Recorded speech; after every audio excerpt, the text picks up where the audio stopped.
Hello नमस्कार। फिर से स्वागत आपका हमारी मानस यात्रा में। रामचरितमानस की खूबी यही है कि हरि अनंत हरि कथा अनंता, कहे ही सुनहि बहुविधि सब संता। हर एक ने अपने अपने तरीके से जाना समझा। और मैं अपनी बात कहूं तो मुझे जो रामचरितमानस का सार रूप में समझ में आता है वो एक वर्ड में अगर मैं कहूं तो वो है डिटैचमेंट। सबसे पहले श्री राम जो है उनका पूरा जीवन ही वैराग्य और अनासक्ति सिखाता है। कहते भी हैं कि राम वन गए तो राम बन गए। इतना ही नहीं, राम ने अपने सारे राजसी वैभव का ही त्याग नहीं किया था, राजसी गुणों का भी त्याग किया था। केवट नाव चलाने वाला, उसकी जो हंसी मजाक है उसको भी वो इतने दुख के पलों में भी उसके साथ में हंसी मजाक करते हैं, हंसते हैं उसकी बातों पर। शबरी के जूठे बेर खाना।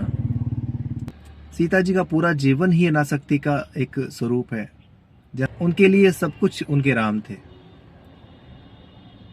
साथ में भी और साथ नहीं होने पर भी। ये उनके वैराग्य की एक चरम सीमा थी। अगली पंक्ति में आते हैं विभीषण जी।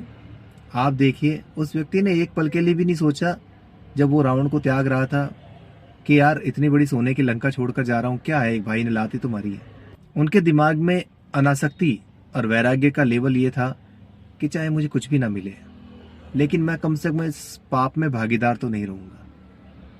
केवट की बात कर लें, एक छोटा सा आदमी जिसकी कमाई ही नाव चलाना है और उससे मिलने वाली जो जो भी मजदूरी है, रुपया 2 रुपया, पाई 2 पाई, उससे चलती हो, उसका घर उसी पर चलता हो, और इतना बड़ा राजा उसकी नाव में बैठा, वो चाहता तो उससे क्या नहीं मांग सकता था।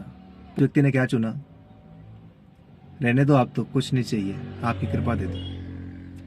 तो अनासक्ति या डिटैचमेंट हमें यही सिखाता है कि कई बार कुछ चीजों का खो जाना उनके पाने से कहीं ज्यादा लाभकारी होता है।